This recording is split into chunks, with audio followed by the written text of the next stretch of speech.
right, we were talking with Brett Baer a little bit earlier in the program about this Secret Service story that the Washington Post broke, that there was an assignment to some of the guys who were responsible for protecting the president and the White House.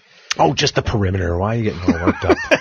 To go over and actually work outside the house of the director's assistant because she was having trouble with her neighbor. Carol Leonnig from the Washington Post broke the story. And it's very interesting, Carol, because the Secret Service came out a little bit earlier today and said that this only happened on one weekend while the president was at Camp David, and there was no harm, no foul. But that is not what your reporting indicates, is it?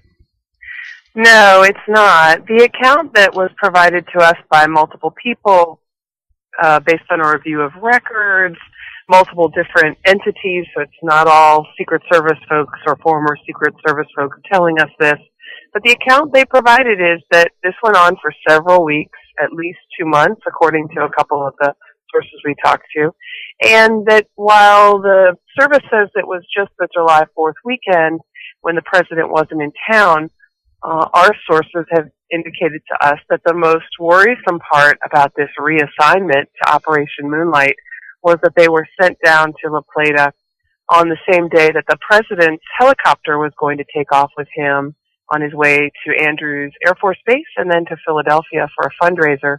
Those helicopter lifts are considered very vulnerable, whereby you want people sort of monitoring the crowds to make sure everything goes smoothly and there's not something going on in those crowds that's dangerous. Right. So Carol, contrary to the idea of this thing being called Operation Moonlight by them, which kind of intimates that they were off duty, these were agents that would have been on duty if they weren't out there at the farmhouse making sure the assistant's neighbor wasn't doing whatever the assistant's neighbor was supposedly doing.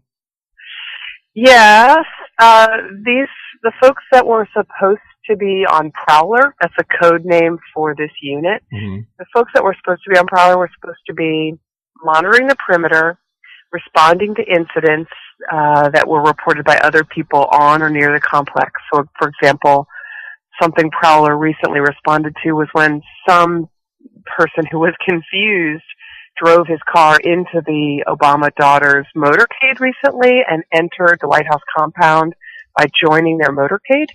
The Prowler unit, like just a couple of days ago, responded to that incident, again, because it's about the movement of the president and his family, and also it's about the perimeter and incidents on the compound.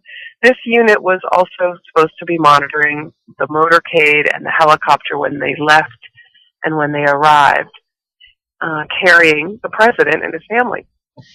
Instead, as our sources have relayed to us, for weeks on end, they were going down to La Plata, eating up about a half of their 8-hour shift, going down, checking on the administrative assistant of then Director Mark Sullivan, making sure she was okay and that her neighbor wasn't harassing her, and then returning to their shift. Well, Carol, what was this neighbor allegedly doing? Not that that's really the point, but was he doing a Bieber and throwing eggs at her house? I mean, why did she think that she needed such protection? She and the neighboring family had been having a lot of tension over several weeks, and it's too boring to relay here, too detailed to relay here. Right. But essentially, it boiled down to a family spat, and it got more and more dramatic to the point that she, the administrative assistant, alleged that the husband in the family had chased her in his all-terrain vehicle, his four-wheeler, while she was in her Ford Expedition SUV going down the gravel driveway that they share. I'm going to ask this delicately because this is not in your reporting at the moment, but it seems like an awfully intimate thing for the director to assign these guys to her specifically. Is there any intimation that their relationship between the director and his assistant, neither of whom work at the Secret Service any longer, correct? Correct. Is there any intimation? When he left the Secret Service, she found a job with a little help from him in the office of the Secretary of the Department of Homeland Security, which is the parent agency for the Secret Service. Mm-hmm. I know what you're getting at, and it is sensitive, and all I can say is that our sources have said to us that they had a very close relationship, that she was someone he treated in a very protective way, almost like a daughter. Okay. All right. Okay. Just trying to figure it out. He doesn't have to lose his basketball team over it yet.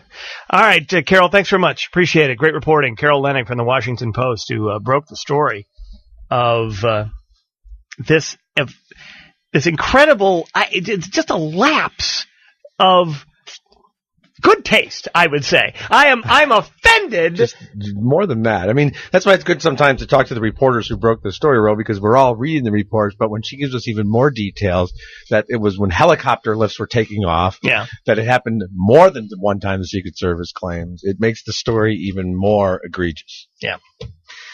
And I think there's going to be more to come out about that. You know what I mean? I have he was treating her like a daughter or a niece. This is my niece. All right. The Ron Majors coming up after 3 o'clock.